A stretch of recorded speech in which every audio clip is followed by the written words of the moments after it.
Welcome to this episode of High Performance Business and Habit Building. I am your host, Leah Fish, founder of CEO Rise, and I'm so excited today to be talking today with our beautiful guest, Sandra Hasley, here to talk with us about her incredible experience about a full life, ADHD, and having 3 businesses. Welcome, Sandra. It's so great to see you and talk with you today. Good to be here. I'm so happy to be here. Thanks for having me. I am so happy. And I can't even, we could barely stop talking before the show of just how many things we get each other on, kind of a thing. Yes. So it's funny, we both started our careers as professional organizers. Tell me a little bit about how you got into that and kind of how that dovetails with your experience of not knowing actually at that point that you did have a neurodivergent brain. Yeah, we moved around the country a lot growing up. And so there was a time in the very beginning coming from Canada, moving into the States where, our furniture didn't make it for months and months and months. We didn't have we had a couple beds in the house and just a lot of place to play, just a lot of open space. And because we moved frequently, it was annoying, I guess, probably for my parents to hang on to a lot of stuff, because the more you have, the more you pack. And it's something that, my mom having the 4 small children of her own that were very close in age, I think it was just easier for her to have less and know where everything was and operate, in simplicity. And it certainly helped for moving. So we kind of grew up in this lifestyle where everything has a home. You put things away when you're done with them. You take a toy out, you put it back, you can play with whatever you want, just one at a time. And so that kind of a thing for an ADHD brain is great too, because I don't get distracted with all of the clutter. And so I feel like that probably looking back helped me function well. Mm-hmm. And so my mother just, intentionally or accidentally handed these tools down to me about how to, function with a clutter-free environment and a really easy, fluid place to, way to live. And I always knew where everything was because of it. Right. So wow. That might speak to the fact that I didn't know I had it for so long because I was able to function so well. And, that's typical for women too, a late diagnosis. But the way I never considered professional organizing until I lost my job. And I don't even remember the year. I can't do dates and schedules unless I have a calendar in front of me, but it was 8 years ago, maybe. And I lost my job. And I was unemployed for 2 years. And I had, frustrating with this amazing resume and over $500 million in corporate real estate closings, all of these incredible connections. I couldn't find a job. So it was maddening. And, speaking with a neighbor friend of mine, really great friend of mine, he's a psychiatrist, and his house is a mess. And as we're talking and we're in the kitchen and, he's making tea and I'm probably just complaining, but I'm fixing his mail and doing the things and just absentmindedly doing it, and he's like, what are you doing there? I was kind of talking him through it and whatever. And then he came over the next day and he's like, do you think you could do to my house what you do to your house? I didn't do anything to my house. It just is this way. And he's like, can you make my house that way? And so, oh, wow. Yeah. And I was like, I guess I'm not doing anything else. And I wasn't thinking about a job. I would rather be a brain surgeon, a toxic waste specialist than an entrepreneur. Ew, disgust. No, that stress. I was super risk averse, still am kind of, I guess. But so it wasn't considered a job opportunity, a business opportunity. I was just yeah, I'll help you. And he's like, I will pay you properly though. I know it's a job. Wow. And you're going to get paid. And I'm like, cool. I really thought it was just an errand to help a friend. And he paid me well. And it took me 4 days and I got through the whole house. And wow. It was a ranch, 1,500 square foot ranch. And he's single, lives alone. So it was a little bit easier, but wasn't to the point of hoarding. After I was done, his friends, his parents, his sisters, what did you do? Who are you? So that's when it started to spread. And about 5 clients in, somebody's like, you should probably get legal protection, an organization, escort, something. And I was like, why? No, I don't want to start a business. They're like, you're literally getting paid for it right now. It's a business. And I'm like, oh, wait, if I didn't have to advertise, market myself, if I'm avoiding the potential of embarrassing myself for failing, it's already working and I'm not even sure. Okay, that's not so bad. I'll have a business. That's how it started. Wow. So, I mean, it was kind of gifted. It's interesting because my mother called up one day when I was trying to figure out what to do. Similar to your situation, I had like done all this stuff. Yours, you were working. Mine, I had traveled the world and figuring out what to do. Yours, the psychiatrist was like, can you do this? And then you were like, I guess I'm a professional organizer. And in mine, my mother called. She was like, I figured it out. I've been listening to the radio. You're going to be a professional organizer. That was in 2002. And, Yes. and so back then people were like, so like for communities, like people didn't even know what that was. No way. But Very it's funny early. that both of ours were kind of like handed to us. That's so interesting. But it's funny, you say you're risk averse, and not that, well, I don't know, depending on how people feel, but you have 4 children and 3 businesses. That seems like you have a pretty good stomach for doing big things, which I guess not necessarily risky, but to me, I'm like, wow, that's doesn't sound that risk averse to me.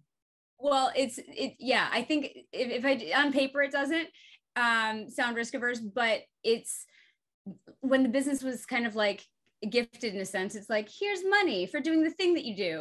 Like, okay, Right. is this a business? And I didn't really have to market or anything because it was word of mouth and it happened fast. So for me, I was like, oh, and then, so I learned the back end of business quietly by myself, bit by bit, comfortably, not to the point where I felt stressed or pressured or confused or scared, because I was already just unemployed. So whatever, this is just a huge benefit. So the gifts. Right. So now that I learned how to operate business, I'm a finance major with like a marketing minor, like I should, oh, wow. Like I have enough to be like a little bit dangerous to be like, okay, I can figure this out at least. And I know how to like make things happen. So I guess since I'm already doing a business, I could probably do another business this way. I've created organizing, right? So we create systems just automatically. It's just in our nature. So I created the systems as I was going through them, creating new things, creating new procedures or new communication channels or whatever for the organizing company. So it's like, well, if I already have all of these like SOPs, I guess I could just do this thing too. And, my husband's a chiropractor. He's always wanted to open his own clinic, like copy paste. So it didn't feel risky. You know what I mean? Like it was like cheap rent, like a $10,000 loan that was unsecured for a business loan. I was like, even if we default, they're not going to take my home. Okay. Like, so it didn't seem that scary. And so all of these things like mitigated it for me, because there was just so much fear about whether or not I could do it and I was capable, coming out of a aggressive corporate real estate paradigm, like patriarchy paradigm, where women don't really climb. Like you have to hustle harder, and even when you do as well as I did, you don't get recognized for it. You don't get the bonuses. You have to fight for everything else. So it felt like everything would be hard, everything would be a struggle, and it wasn't until maybe those 2 businesses running, maybe like 2 years in, I think, positive cash flow, like hitting 6 figures just after 12 months. And at that point I was like, okay, maybe it's not that scary. Maybe it's not all that hard. Maybe it's just the systems that most of the companies in America are family owned. Like if we can all do this, and it kind of just shifted just slightly the way that I looked at it, versus if you screw up, you're going to lose everything. Because that's kind of like where my mind was at with, if you start your own business, it's a lot of money and it's a big risk. And that was what I was kind of taught in school, I guess. It's interesting to hear you talk about like almost like fearing the fear, right? Like you were, it's like you knew what could happen, the path of entrepreneurship, as we talk about in the show and other episodes. And for those listening who are entrepreneurs, what the journey is like. So it's interesting that in a way you were almost, holding back from entering in that, while simultaneously you had now 2 businesses. It's so funny.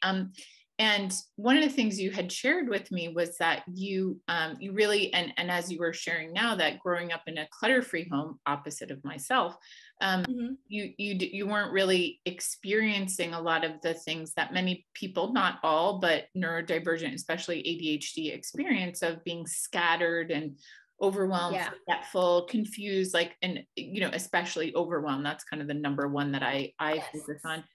but also ability to focus, going from one thing to another and that kind of thing. And you didn't find out till later in life about that. And that gave you the ability to kind of reflect backward about things that did and did not happen based on what you now knew, right? Yes. And yeah, that's correct.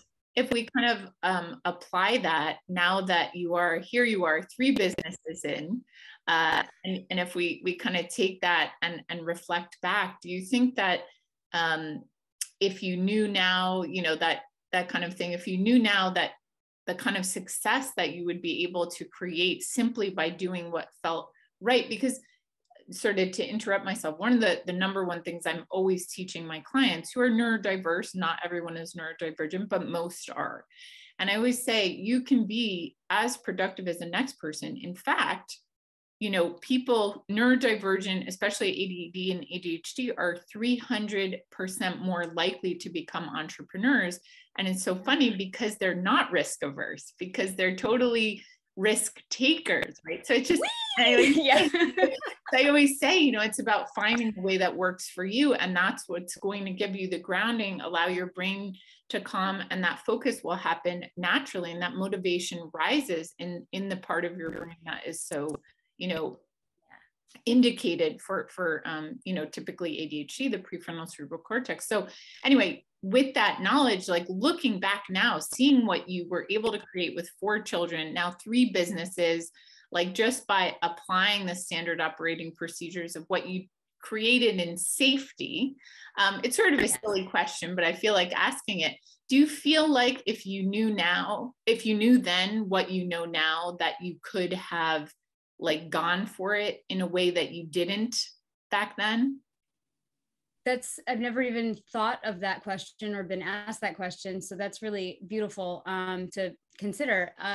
I think that if I'm calculating quickly, I think that I would have, looking back, because it was, if I knew that if the systems were like apparent to me, if I had a vision for these systems like right off the bat, then the fear wouldn't set in. It's the, you know, the not knowing, and then the not believing in yourself. But if you had a pathway, I'm really good at direction. Like I'm really good at taking advice. Like I've always been risk averse in the sense, don't want to disappoint my parents, don't want to get in trouble, don't want to be embarrassed, don't want to lose money, don't want to, you know.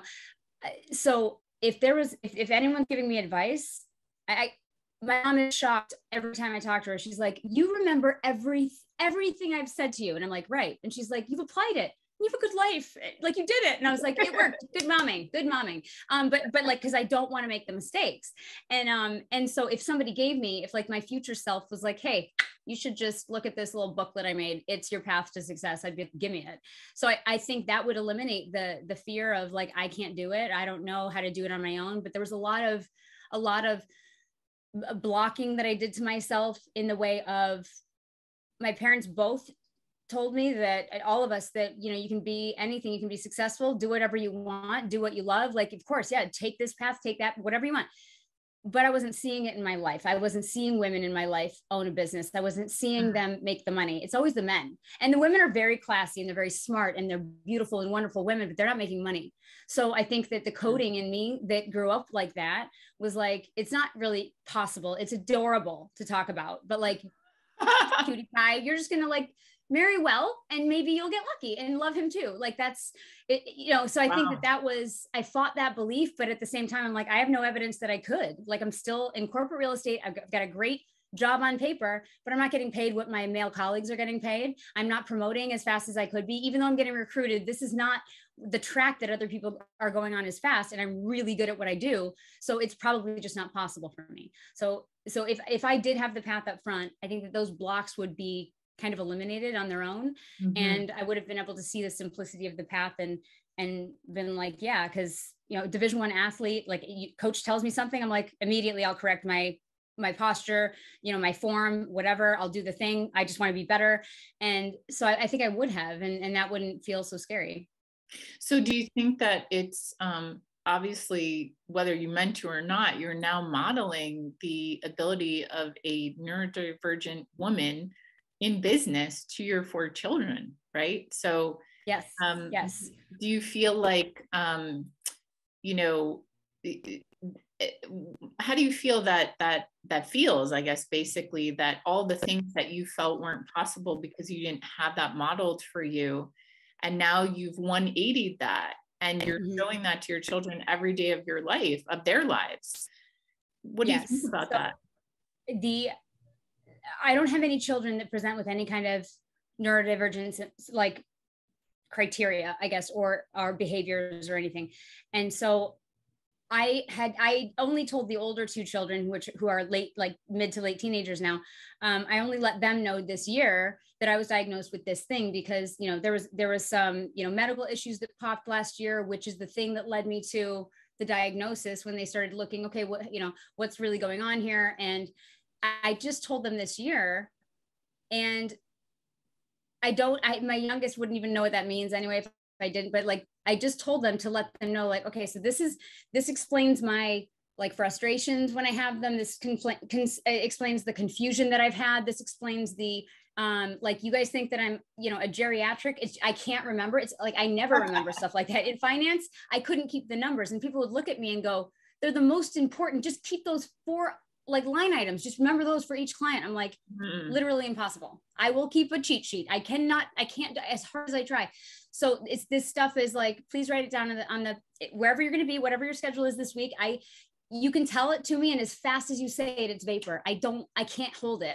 I'm trying my best. If it's written down, I know where it is. I can go back to it. I can grab it. I don't want to miss the reminder in my phone. Please write it down. Like, that's a system that works for me. That's easy for them to do. So as I'm teaching them these things, as I'm explaining to them, even as early as the professional organizing company that started about 6.5, 7 years ago, it was, okay, you know what? We are at a deficit for trades. Laborers, like, guys, you could be in trades. Like, college doesn't have to be the pathway. Like, it does not have to be the way you do it. Look at all these different opportunities. If you wanted to do this, if you wanted to do this. And then eventually it became, listen, at this point, I've got 2 successful businesses under my belt. I want you guys to be happy no matter what, and not waste 12 years like I did or whatever it was.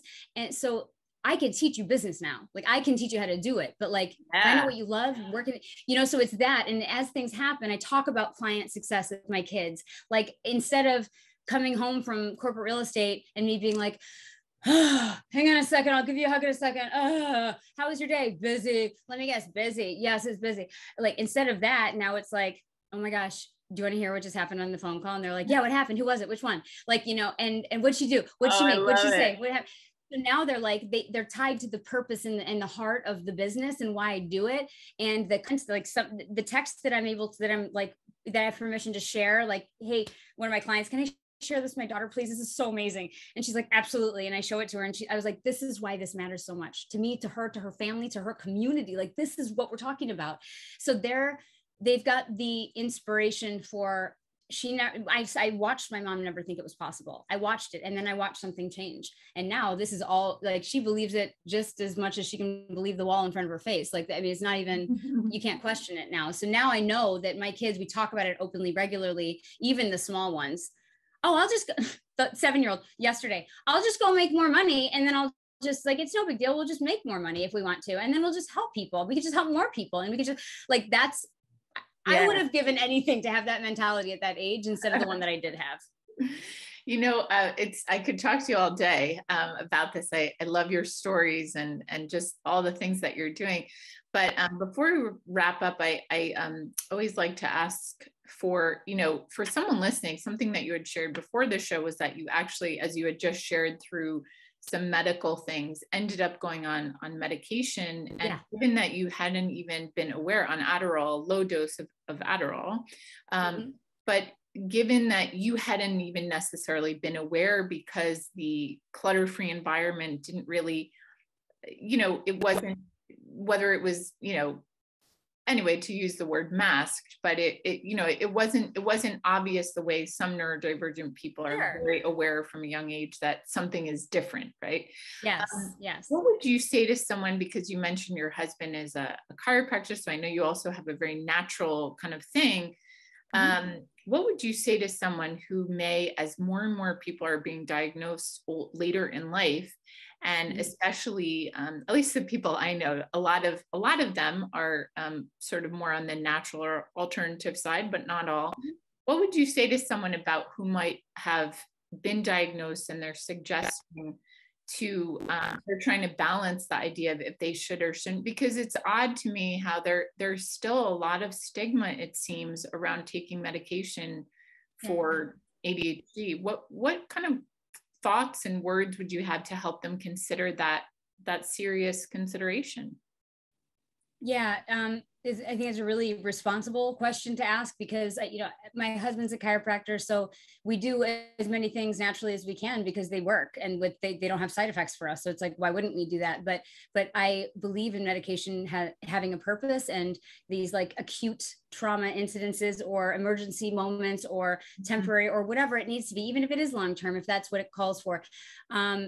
We have this stigma about like Ritalin, Adderall, all these different prescription drugs to affect change and encourage, help support neurodivergent people. But there's propaganda about it. There's Netflix series on it, like, or,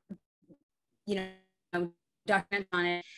Your brain will change forever. This is really bad. Like you'll end up being addicted. So it's like all this fear around the drug. And so while I'm not like anti-drug medication for these things, it was like, I had to do a lot of research. I had to ask a lot of questions. My doctor sat with me for a long time. I spoke to my primary, I spoke to my neurologist. I spoke to the even like the X-ray tech, and then the, whatever his title is for being the head of the X-ray department. I don't know, radiologist, something. But like, I'm asking, like, what do you see? What do you know? What's common? What comes through here? Please tell me, like, can I wean? What's the long-term effects of the brain? Like on the brain scans, can you show me, lead me, point me to articles or whatever, like journals, publications. And so that I knew I could come off if I needed to. I didn't need it every day. I could identify which moments when it made sense. I knew what the, which drugs did what in terms of typical side effects. And I said, if it helps me to focus, and I've been able to for the past 30 years, maybe this will be insane in a good way for me. And it just calmed the bouncing balls on the trampoline, like just like lowered it. And so I was like, oh, I can see everything now. Okay. So it was, you can't, I felt like you couldn't really get it too wrong if you just tried it. I didn't have to commit, but I did want to see what it might do for me. I was okay shifting or changing or trying maybe there's another natural method, but I chose to give it a shot because it was a big medical issue that was attached to all of this. And I was like, if I can focus and that reduces symptoms of every other kind that's causing me real problems, maybe this is the thing. And that was the huge power cord that yanked out of the wall that was like, and calm down. It was the focus. Wow. I love that so much, because one of the things that I'm always working with my clients in terms of what is high performance, especially for neurodivergence, it really is looking for two things. Of one, of just, as I call it, lightening the load. It's just like bringing the whole energetic, emotional, like frazzle down a notch, even one notch, it just, right, it's that breath. But then also identifying, for a lot of people, it's something as simple as, it's such a hackneyed example and it's so accurate every time, which is like sometimes something as simple as opening the mail, it affects everything. Like it affects your filing system, your billing, your payment, right? So it's like, so I'm like, oh, it's such a trigger. The fact that you even just said that, opening the mail, it's like my head already went to where it goes. Oh my gosh, I was like, yes. So it's like, I feel like we have to have a follow-up. But it's really, I love what you talked about, how just like that simple thing, even a low dose of 15 milligrams, like it kind of did both. It lightened the load and you identified and everything can shift. So it does, and I really love what you talk about, the willingness to try that. It's something that, myself with depression, I've tried different medication and I've had really bad reactions. So I don't feel like capable of, and I've talked to many people over the years. So I haven't been able to find something that felt okay for me, for my body. But the willingness to try, I had that willingness many times and it didn't go well, but the willingness to try, I think, is what, and there is kind of that risk averse thing that you had in the background, kind of protecting you, saying, you know what, I don't have to commit to that. And I think that is a fear that people have, that, they say, well, you have to take it for this long before you see effects. And I think it's interesting how you brought the very thing that created so much success for you, was that risk averse, but I'll try it. And that Leah. Yes. Writing down the theme you just identified for my life. Thank you very much. You're so welcome. Well, Sandra Hesley, thank you so much for being on the show. It's been truly a joy and a pleasure to speak with you. Thank you for sharing so openly. And I am really grateful that we were able to have this conversation. Thank you so much. Me too. What a pleasure. This was wonderful. I'm so glad we did this. Me too.